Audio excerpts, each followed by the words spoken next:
ಇವತ್ತಿನ ದಿನ ನೀವು ನೋಡಿರ್ಬೋದು ನಮ್ಮ ದರ್ಶನ್ ಅವರು ಸುಮಲತಾ ಅಂಬರೀಶ್ ಅವ್ರನ್ನ ಇನ್ಸ್ಟಾಗ್ರಾಮ್ ಅಲ್ಲಿ ಅನ್ಫಾಲೋ ಮಾಡಿದ್ದಾರೆ. ಇದೊಂದು ಭಾರಿ ಚರ್ಚೆ ಆಗ್ತಿದೆ. ಏನಾಗಿರ್ಬೋದು ಇವರಿಬ್ಬರ ನಡುವೆ ಏನಾದರೂ ಮನಸ್ತಾಪ ಉಂಟಾಗಿದೆಯಾ? ಈ ತರದೆಲ್ಲ ಒಂದಿಷ್ಟು ಚರ್ಚೆ ಉಂಟಾಗ್ತಿದೆ. ಒಟ್ಟು ನಿಮ್ಮ ಅಭಿಮಾನಿಯಾಗಿ ನಿಮ್ಗೆ ಏನ್ ಅನ್ಸುತ್ತೆ ಈ ವಿಷಯದ ಬಗ್ಗೆ? ನೋಡಿ, ಕಷ್ಟ ಅಂದಾಗ ಎಲ್ಲರಿಗೂ ಹೆಲ್ಪ್ ಮಾಡಿದಂಥವ್ರು ನಮ್ಮ ಬಾಸು. ನೋಡಿ, ಲಾಸ್ಟ್ ಟೈಮ್ ಅವ್ರು ಎಲೆಕ್ಷನ್ ನಿಂತಾಗ ನೀವೇ ನೋಡ್ತಾ ಇರ್ಬೋದು, ಆ ಉರಿ ಬಿಸಿಲಲ್ಲಿ ನಿಂತ್ಕೊಂಡು ಅವ್ರಿಗೆಲ್ಲ ಕ್ಯಾನ್ವಾಸ್ ಮಾಡಿದ್ರು. ನನ್ನ ತಾಯಿಗೋಸ್ಕರ ನಾನು ಏನು ಬೇಕಾದ್ರೆ ಎದುರಿಸ್ತೀನಿ ಅಂತ ಹೇಳಿದ್ರು. ಬಟ್ ನಮ್ಮ ಬಾಸ್ ಕಷ್ಟದಲ್ಲಿದ್ದಾಗ ಯಾರಾದರೂ ಸಪೋರ್ಟಿಗೆ ಬಂದ್ರ? ಅಲ್ಲ, ಅವರು ಅಭಿಷೇಕ್ ಅಂಬರೀಶ್ ಅವ್ರು ಬಂದು ಮೀಟ್ ಮಾಡಿದ್ರು ಒಂದ್ಸರಿ. ಅಲ್ಲ, ಕಷ್ಟದಲ್ಲಿ ನಿಂತು ಇವತ್ತು ಧನ್ವೀರ್ ನಿಂತಿದಾರಲ್ಲ, ಆ ಥರ ರೀತಿ ನಿಂತು ಯಾರಾದ್ರೂ ನಿಂತಿದ್ದಾರ? ಯಾರೂ ನಿಂತಿಲ್ಲ. ಅವ್ರವ್ರ ಇಷ್ಟ ಇದ್ದವ್ರನ್ನ ಇಟ್ಕೊಂತಾರೆ, ಇಷ್ಟ ಇಲ್ದವ್ರನ್ನ ಅನ್ಫಾಲೋ ಮಾಡ್ತಾರೆ. ಅದನ್ನೆಲ್ಲ ಕೇಳ್ಬಿಟ್ಟೆ ಮಾಡ್ಬೇಕಾ? ಅಲ್ಲ, ಇದ್ರ ಬಗ್ಗೆ ನಿಮ್ಗೆ ಏನ್ ಅನ್ಸುತ್ತೆ? ನೋಡಿ, ಇದು ಎಲ್ಲದಕ್ಕಿಂತ ಅಭಿಮಾನಿಗಳಿಗೆ ತುಂಬಾ ನೋವಿದೆ. ಯಾಕೆ ಅಂತ ಕೇಳಿ, ಎಲ್ಲರಿಂದ ಒಂಟಿಯಾಗಿರೋದೇ ಬೆಸ್ಟ್ ಅನ್ಸುತ್ತೆ. ಅವ್ರಿಗಾಗಿ ನಾವಿದೀವಿ, ಸಾಮ್ರಾಜ್ಯ ಇದೆ, ನಾವಿದ್ರೆ ಸಾಕು. ಯಾರನ್ನ ತಗೊಂಡು ಏನ್ ಮಾಡ್ತೀರಾ?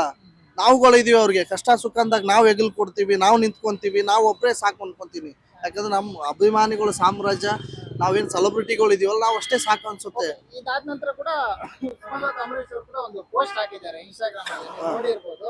ಬಟ್ ಅದಕ್ಕೆ ಏನ್ ಹೇಳ್ತೀರಾ ಅಂತ? ಏನಂತ ಹಾಕಿದ್ದಾರೆ? ಈ ಸತ್ಯವನ್ನು ಯಾರು ಬೇಕಾದ್ರೂ ತಿರುಗಿಸ್ತಾರೆ, ಜನರನ್ನು ನೋಯಿಸ್ತಾರೆ, ಆರೋಪದ ಹೊಣೆಯನ್ನು ಈಸಿಯಾಗಿ ಬೇರೆಯವ್ರ ಮೇಲೆ ಹೊರಿಸ್ತಾರೆ, ಅಂತವ್ರಿಗೆ ಆಸ್ಕರ್ ಅವಾರ್ಡ್ಗಳು ಸಿಗುತ್ತೆ. ಈ ತರದೆಲ್ಲ ಒಂದು ಪೋಸ್ಟ್ ಹಾಕಿದ್ದಾರೆ. ಇನ್ನೊಂದು ಒಂದು ಕಾಟೇರು ಕೂಡ ಒಂದು ಬೆಸ್ಟ್ ಫಿಲ್ಮ್ ಅವಾರ್ಡ್ ಕೂಡ ಬಂದಿತ್ತು. ಹೌದು. ಬಟ್ ಈ ತರದೆಲ್ಲ ಅವರು ಪೋಸ್ಟ್ ಹಾಕಿರೋದು ವಿಚಾರ ಬಗ್ಗೆ ಏನ್ ಹೇಳ್ತೀರಾ ಅಂತ ಸುಮಲತಾ ಅವರು? ನೋಡಿ, ಸತ್ಯ ಅನ್ನಂಥದ್ದು ನೀವು ನಾವು ಹೇಳಿದ್ರಲ್ಲ, ಕಾನೂನು ಇದೆ, ಕಾನೂನು ನಿರ್ಧಾರ ಮಾಡುತ್ತೆ. ಈಗ ನಾನು ಹೇಳಿದ ತಕ್ಷಣ ನಾನು ಅಪರಾಧಿ ಆಗಲ್ಲ. ನಾನು ಇನ್ನೊಬ್ಬರ ಮೇಲೆ ನಾನು ಮಾಡ್ಬಿಟ್ಟು ಇನ್ನೊಬ್ಬರ ಮೇಲೆ ಹಾಕಿದ್ರೆ ಅದು ಆಗಲ್ಲ. ಅದು ಕಾನೂನು ಅಂತಕ್ಕದ್ದು ಸತ್ಯವಾಗಿದೆ. ಅದು ಯಾರು ಅಪರಾಧಿ ಅಲ್ಲ ಅಂತ ಕಾನೂನು ನೋಡ್ಕೊಳ್ತದೆ. ಅವ್ರನ್ನ ಅವರೇ ಹೀರೋಗಳು ಅನ್ಕೊಂಡ್ ಬಿಟ್ಟಿರ್ತಾರೆ ಅಂತೆಲ್ಲ ಈ ತರದೆಲ್ಲ ಒಂದು ಪೋಸ್ಟ್ ಹಾಕಿದ್ದಾರೆ. ನಮ್ಮ ಅಭಿಮಾನಿಗಳು ಹೀರೋ ಅವರು, ನಮ್ಮ ಪಾಲಿಗೆ ದೇವರೇ ಅವರು, ನಮ್ಮ ಪಾಲಿನ ದೈವ ಅವರು. ನನ್ಗೊಂದು ಶಕ್ತಿ ನಮ್ಮ ಬಾಸು, ನಮ್ಗೆ ಹೀರೋನೇ. ಏನಾಗಿರ್ಬೋದು ಅವ್ರಿಬ್ರ ನಡುವೆ ಒಂದು ಮನಸ್ತಾಪ ಉಂಟಾಗಿದೆ ಏನು? ನೀವೇ ಕಣ್ಣಾರ ನೋಡ್ತಿದ್ದೀರಾ. ಅವ್ರ ಕಷ್ಟ ಅಂದಾಗ ಯಾರು ಬರಲಿಲ್ಲ, ಅವ್ರ ಬೆನ್ನಿಗೆ ಯಾರು ನಿಂತಿಲ್ಲ ಅಂದಾಗ ಯಾರನ್ನ ತಗೊಂಡು ಏನ್ ಮಾಡ್ತೀರಾ? ಈ ಕನ್ನಡ ಇಂಡಸ್ಟ್ರಿಯಲ್ಲಿ ಎಷ್ಟು ಜನನ ಬೆಳೆಸಿಲ್ಲ, ಎಷ್ಟು ಜನಕ್ಕೆ ಸಪೋರ್ಟ್ ಮಾಡಿಲ್ಲ. ನಿಮಗೆಲ್ಲ ಟೈಮಿಗೆ ದರ್ಶನ್ ಬೇಕು, ಕಷ್ಟ ಅಂದಾಗ ದರ್ಶನ್ ಬೇಡವಾ? ಈಗ ಒಂದು ಎಕ್ಸಾಂಪಲ್ ಕೊಡ್ತೀನಿ.